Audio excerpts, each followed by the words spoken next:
What's up YouTube? It's me, Jess, and I'm an opera singer. So today's video is all about the beauty of a cappella music. Now, just a disclaimer, I have seen this performance before, so I know what is in store for all of you newcomers to this specific performance. However, I'm super excited to dive really deep into the music and listen to parts that I didn't pay attention to before, and maybe try and hone in on some of those inner harmonies and the harmonic progression, because normally my ear goes straight to the soprano line because I'm a soprano. So without further ado, this is Voctave singing "O Come All Ye Faithful." Let's go.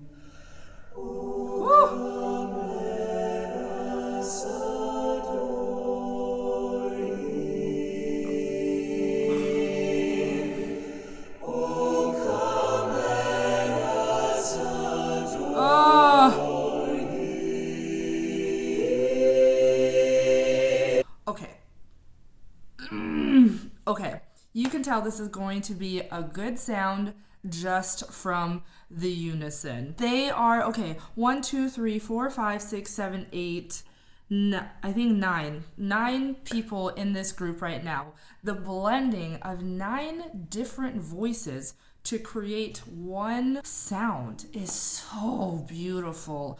Okay.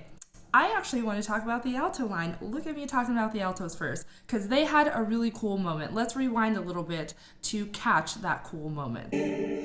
Oh, come let us adore Thee. Okay, did you all hear the alto line? So their line went something like, I don't know the exact notes, but oh, come let us adore. And it's really nice because their line gives a forward motion to the phrase, because everyone else so far has sang in quarter notes or half notes or whole notes, basically longer notes for the entire part that we've listened to so far. So everyone else has been going, oh, come let us adore Him. Quarter, quarter, quarter, quarter, quarter, half whole. Then you get the altos.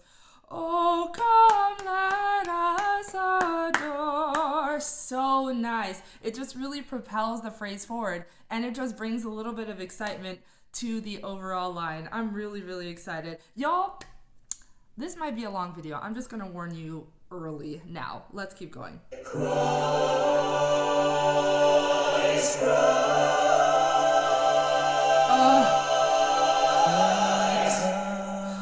Come all ye faithful, joyful and triumphant.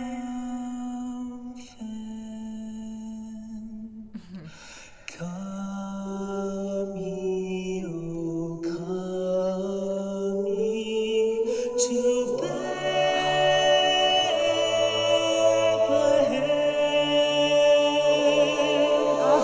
Come and behold Him, born the King of angels. I can't contain myself. Okay. How much this group is in sync with each other is seriously unmatched. They are breathing together. They are starting notes together. They are starting consonances together. They're ending with consonances together. This is so hard to do, but so important when singing in a group, because if one person is even half a second off, it will stick out. Now, I know this sound that we're hearing has post-production, but For me, I'm gonna throw that out the window, mainly because I remember hearing a short snippet of them live. It was years ago. I don't even remember what it was, but I remember being in awe of the professionalism and the artistry for which they sang. And if they can do these types of things live, I don't care about post-production. It seriously trumps that entire idea for me. All that to say, seriously, job well done on just being in sync with one another. Now, EJ, your voice. Whew, okay, I love what he did with his very first phrase. Oh come all ye faithful. He sang the entire phrase with straight tone, except for the last syllable of the phrase, which was full in the word faithful. Come all ye faithful. So he went straight on, straight on, straight on, straight on, straight on vibrato. Does that help? Let me know down below in the comment section. But so good. It brought his vibrato to center stage when he chose to put it kind of at the end of the phrase. Really, really nice. Now, I don't know if y'all saw my reaction, but there was a beautiful, beautiful harmonic progression on the phrase that started with born. I don't know what was going on, but I want you all to listen to the consonances, the dissonances, and the resolutions, right? And if you don't know what that is or what to listen for, just be in tune with what your body feels during this progression that I'll replay for you. Do you feel a ooh, or do you feel a ah? Wow, that felt good. Or do you feel a ha? Pay attention to those, because each one of those tells you that something different is going on, and that's very valid. Born the King of Ages. Oh, did you hear that? Okay, I'm gonna do this. I need to find the sheet music, because for all I know, they could break off into 9 different parts, for all of my poor ears could tell.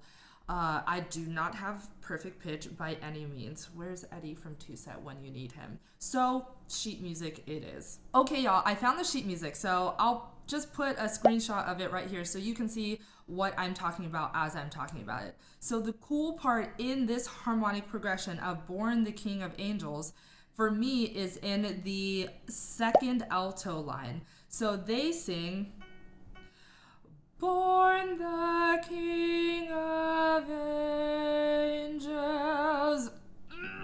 So juicy. Born the King of Angels.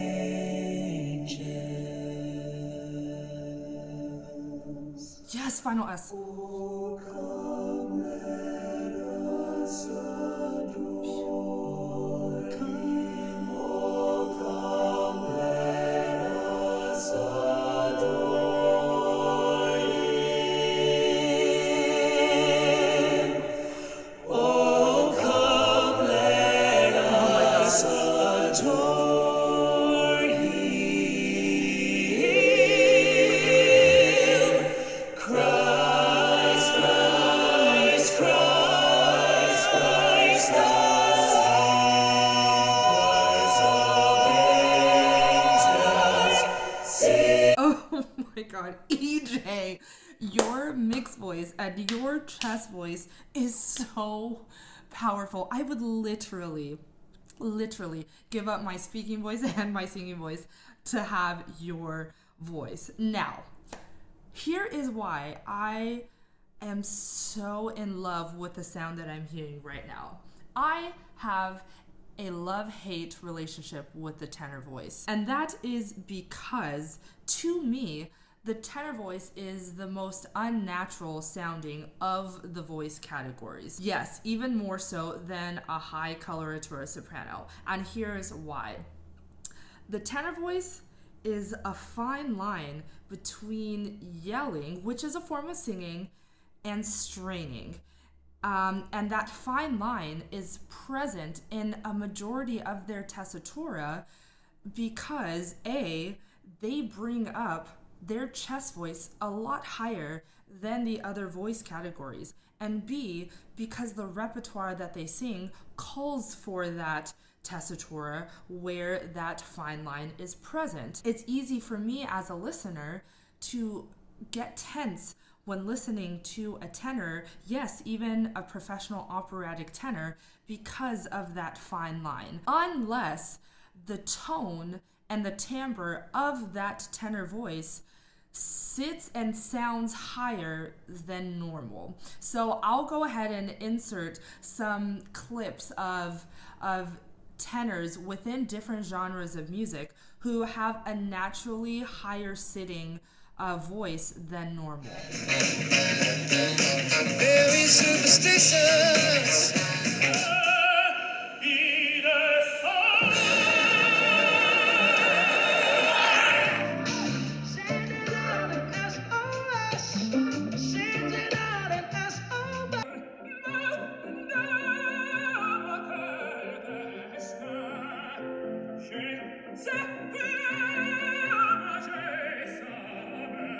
So when I hear EJ sing that high note in the phrase, Christ,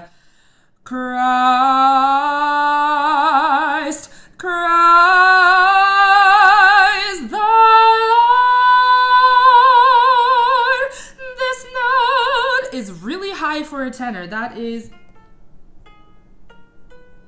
a B natural 4, and that is high, especially bringing up that much chest voice into that note. But when I hear EJ sing that note, it's so satisfying because it doesn't sound like his voice is straining or even reaching to hit that note. It doesn't sound like that note is the limitation of his range. Do you know what I mean? It still sounds like he can sing all of those little notes above it, right? Which to my ears is super satisfying and important to hear, especially in a tenor voice. Oh, come, let us adore Him. Christ, Christ, Christ, Christ, the voice of angels singing. Sing, all ye citizens of heaven above. Glory to God, all glory in the highest.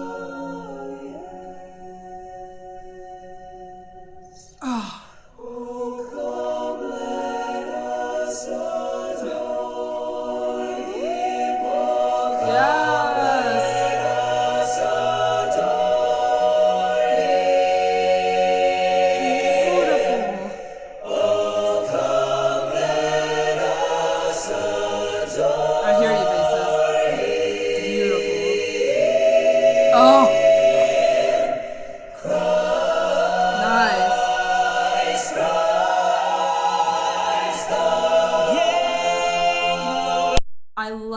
That they're using a similar sequence every time they want to modulate, right? And that is just reusing the formula of Christ, Christ, the key change. And if they want a key change again, they just use that same formula. Let's do a little bit of music theory because I want to see if there are some similarities within the harmonic progression when they choose to modulate, because it sounds very similar. Okay, so here is the first time that they choose to modulate, which is towards the beginning of the song, and they were singing in G major, right? So let's see what's going on harmonically right here. So you've got cry. So you've got in the bass line, you've got a pedal note, which just means they're singing the same note over and over again. So you've got the bass pedal note, and above that, you've got, it looks like a G major chord. And that G major chord goes on into the downbeat to form a C major chord, right? The 4 in G major. And then that progresses to, it looks like a 5-4-2. So the 7th of the 5 chord is in the bass, and that then goes into the new key, which is B major. So let's reanalyze. You've got a bass pedal note, you got 1 going to 4, going to a 4-2 passing chord, going into the new key. Now let's find the next time they choose to modulate, which is right here. Okay, so they are now in B major because they've modulated from G to B major from before. So in B major, let's look. Okay, you've got the bass note, which is holding an F sharp pedal. And above that, you've got a B major chord. That B major chord then goes to a 4 chord like it did before. And that 4 chord kind of holds and then just goes into the new key of F major. So this time, it looks like they just left out that 5-4-2 passing chord. All very similar. I love that they keep this formula every time they modulate because it gives a sense of familiarity for you and I as listeners. Oh, come let us adore him. Oh, come let us adore him. Oh, come let us adore him. Here comes the modulation.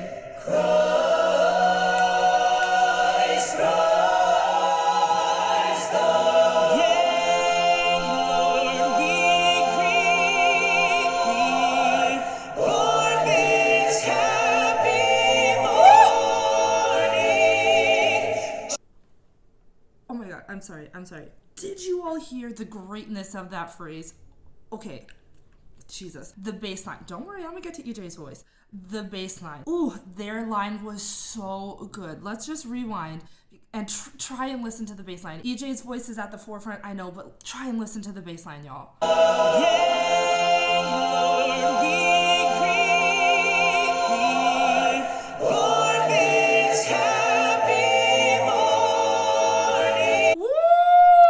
So the bass line went, born this note is not in the key, born this happy morning. Ooh, that's so good. Okay, the crack that he did on the word morning, oh, seriously, it almost made me want to cry. It was so good. And the camera actually wasn't on his face when he was singing that high note, but what he did is he went, born this happy morning. So what he did is he actually sang on an ah shape, but I could hear a good amount of the O of morning coming through. And a good technique that I believe he's doing, I can't pick his brain, is just thinking of the true vowel while you're singing on an open vowel, right? So that note is high. So singing on an open vowel is just going to be advantageous. But when you are thinking of the original vowel of the word, you'd be surprised how much of that original vowel actually comes out, even though you're singing in a more open space. The advantage of that is you're obviously singing on a more open space, but at the same time keeps a little bit of the integrity of the vowel. And it's a hard thing to do. I practice this a lot. It's a hard thing to do because it's really splitting your mind into two. You've got to think of that open vowel so that you can have the necessary space to just get that sound out. And then you've also got to think, okay, I know what the space feels like and what I need to have open in order to get that note out. But now I'm going to split my mind and think of the original vowel is this. Let me see how much I can think of that original vowel so I can get some of it out. And this is a beautiful example of nice high note too.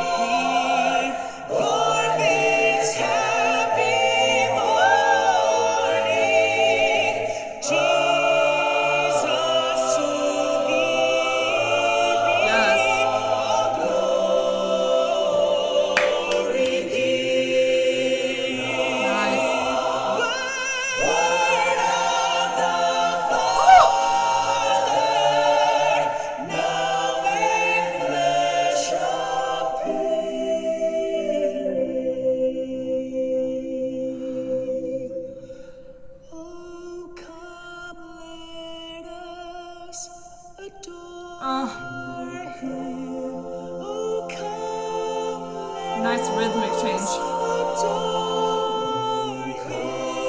Woo! I see.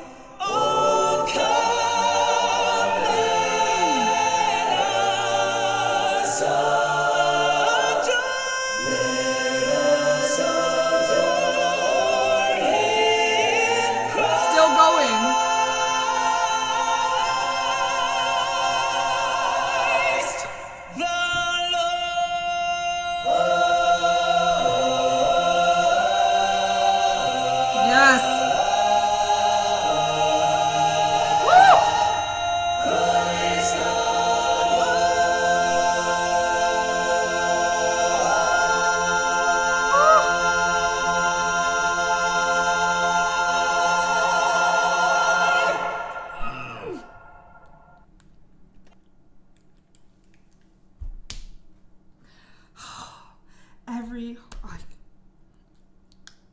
Listening to this is literally like listening to it for the first time all over again, you all. It's so good. I'm actually going to try to explain to you all how EJ is able to maintain these super long phrases. And after I explain it, we'll go back and just re-listen to those last two phrases, which were the longest of the entire song. Besides sheer talent, singing extremely long notes is a balanced coordination of breath pressure, the use of straight tone notes, and the use of vibrato notes, especially in this style of music, a cappella, and also pop music. So if you noticed, when EJ was singing his two very long phrases, he added vibrato at the very end of his phrases.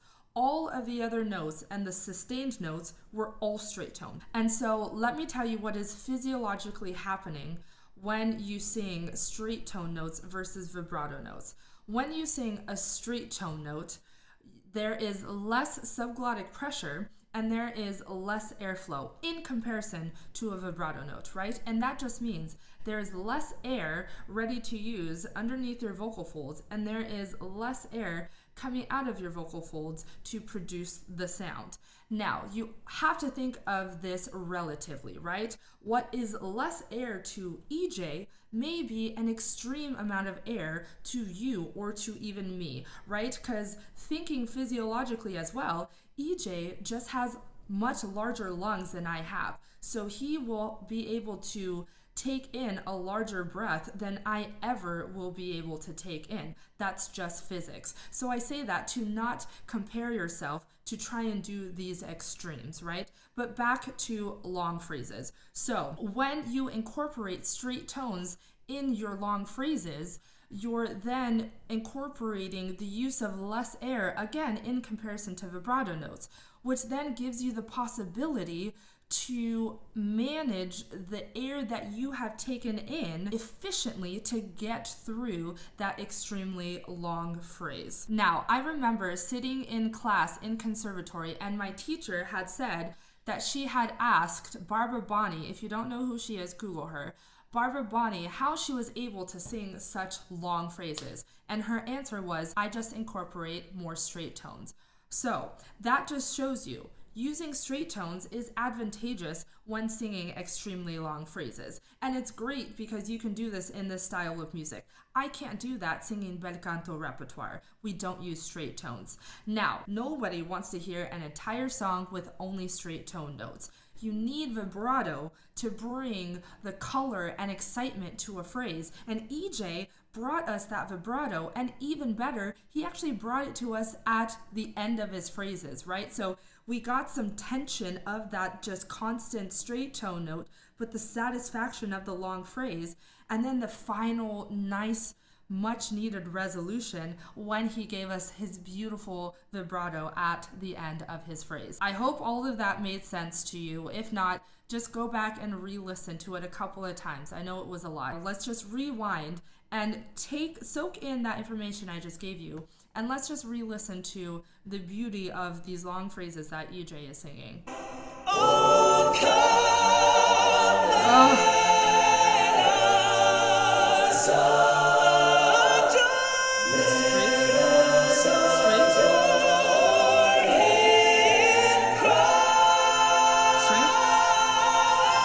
There's the vibrato. Beautiful. Straight. Straight. Oh my god. Straight.